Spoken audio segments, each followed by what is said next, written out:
Marcelo Bonholi, você acompanhou ontem o trabalho da polícia, a prisão de 2 envolvidos na morte desse empresário, Fabinho Cross. Você tem atualização, tem entrevista com o delegado responsável pelas prisões, Marcelo Bonholi? E nós estamos aqui em frente à DIGA, Delegacia de Investigações Gerais, para conversar com o doutor Renato Soares, responsável pela DIGA, Delegacia de Investigações Gerais, sobre o caso da morte do Fabinho Cross, que ocorreu em setembro, dentro de uma casa de shows aqui no centro da cidade de Araraquara. Vamos então ouvir o que tem o delegado a dizer. Foram colhidas provas testemunhais e materiais, foram feitas algumas operações com relação ao ocorrido e foram colhidas provas materiais ligadas ao HD da boate. No primeiro momento, o DVR estava sem um dos HDs, aí no segundo momento foi apreendido um segundo HD. Aí, nessa época, quem desenvolveu a investigação foi o Dr. Bravo e o Dr. Edmar. O setor de inteligência da DIG de Araraquara conseguiu, depois que essas imagens foram colhidas, fazer a degravação delas e a dinâmica das agressões ali foi definida com a participação de cada um deles. Com a chegada do laudo final sobre a causa da morte, que foi por estrangulamento por asfixia mecânica, foi pedida a prisão preventiva dos envolvidos. Com a decretação dessas prisões, ontem foram feitas a prisão de 2 pessoas e outras 3 hoje encontram-se foragidas. Essas 3 seriam quem, assim? Porque nós, pelo que a gente sabe, tem um usuário da boate, né? Seria um cliente, um segurança, e esses 3, quem seriam dentro da dinâmica da boate? São outros funcionários da própria boate, os demais. Essa investigação que o senhor disse que encontrou outro HD, foi aquele HD que foi encontrado no forro, é esse? Esse. Esse teria sido escondido lá justamente para se evitar, para se dificultar o trabalho das investigações? Sim. Após um brilhante trabalho da Polícia Técnica com relação aos 2 HDs, tanto o primeiro que foi constatado que havia ausência de um segundo HD, que também houve a manipulação desse HD, e depois, no segundo HD, houve também a extração dessas imagens, que algumas até deletadas ali talvez, e que foram extraídas através da perícia da Polícia Científica, né? E com base nessa perícia, repito, brilhante, o setor nosso de investigação, também o setor de inteligência, conseguiu então degravar essas imagens e estabelecer o que cada um fez no momento das agressões. Nós estamos aqui em frente à DIG, com a doutora Josi. Ela é advogada da vítima, né, da família da vítima, do Fabinho Cross, e também com a Fábio Virgílio, que desde o início participou de todo esse processo, por ser também da família, né, fazer parte da família. Fabinho, o que você tem para dizer para a gente da solução agora, né? A polícia chegou ao final do inquérito, aí são 5 pessoas que estão sendo inquiridas, tem até pedido de prisão preventiva, e 2 já foram presas. Esse era o objetivo da família? Vocês estão se sentindo, como eu posso dizer, representados pela justiça nesse momento?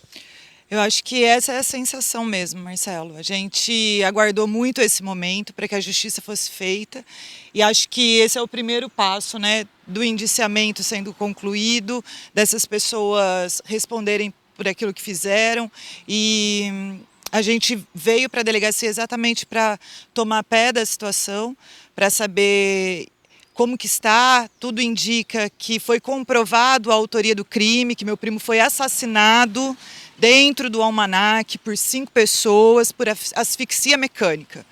E todo mundo começou, eu lembro muito claramente de uma matéria que foi veiculada numa grande emissora de TV, onde inclusive o proprietário falava, não, ele morreu de um infarto. Então, isso comprova que meu primo não morreu de infarto, isso comprova que ele foi assassinado dentro daquele estabelecimento.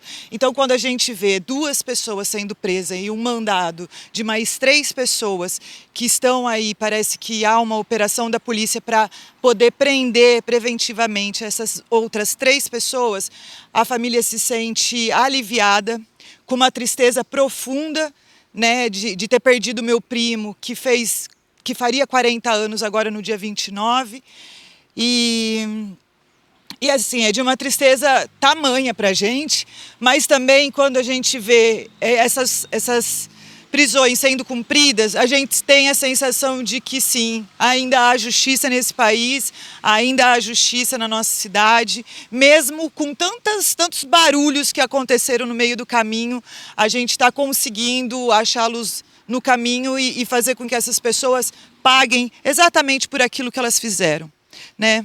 Dentro das suas responsabilidades. Fabi, não por sensacionalismo, mas por ser pai, né? A gente observa aí, o rapaz de 39 anos, a mãe e o pai, a mãe, são vivos?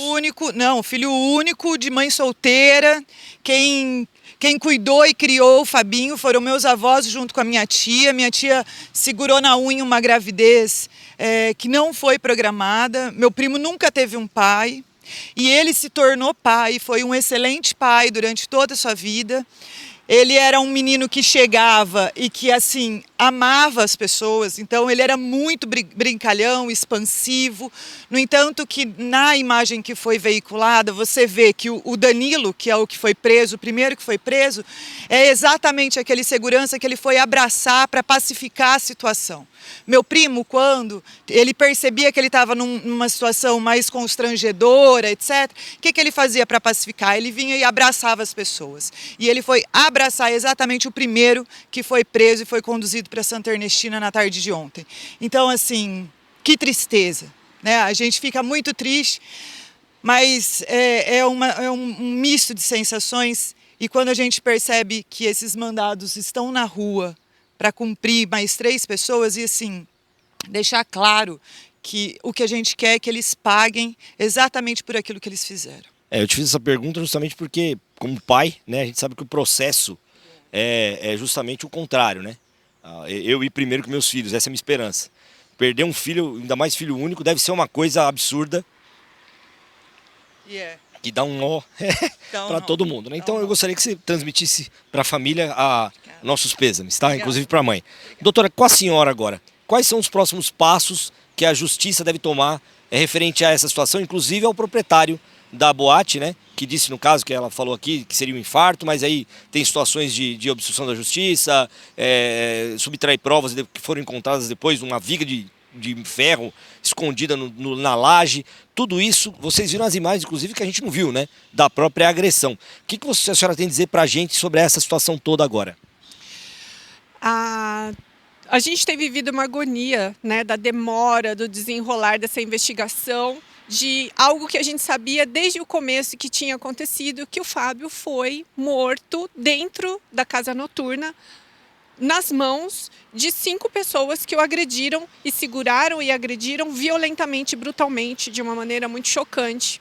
Então, a agonia da família em querer ver a situação caminhar está se destinando agora para um alívio, mas o processo é longo. A gente vai... O direito que o Fábio não teve, que foi de ser ouvido, se ele estava errado em alguma situação, né, que lá dentro da casa noturna jogou a garrafa no chão, não deram o direito dele se defender, dele explicar, porque ele foi, desde o início que ele entrou na casa noturna, ele foi perseguido pelos funcionários. Nada justifica uma morte, né?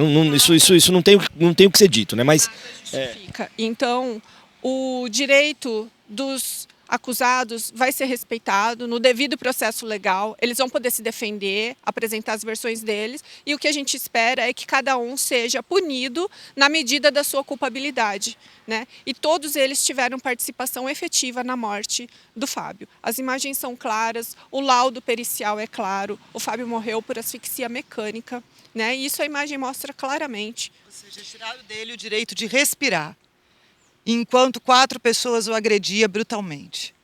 E a família, embora agoniada pela falta de resposta, pela dificuldade inicial, o que a gente vê agora se concretizando é uma espécie de alívio, de resposta de que o dinheiro não compra tudo, né? Não existe justiça apenas para as famílias mais importantes, as famílias menos favorecidas, daquela mãe que criou sozinha o seu filho, sem pai. O Fábio não tinha pai, então não tinha dinheiro, foi tudo construído com muito suor.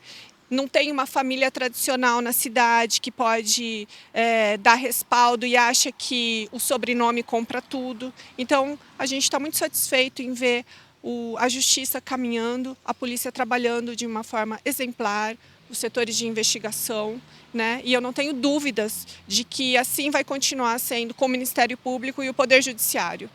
E os culpados vão ser responsabilizados. Eu tenho fé. Muito obrigado, doutora. Muito obrigado, Fabio. Eu não vou mais tomar o tempo de vocês. Vocês vão lá agora conversar com o delegado.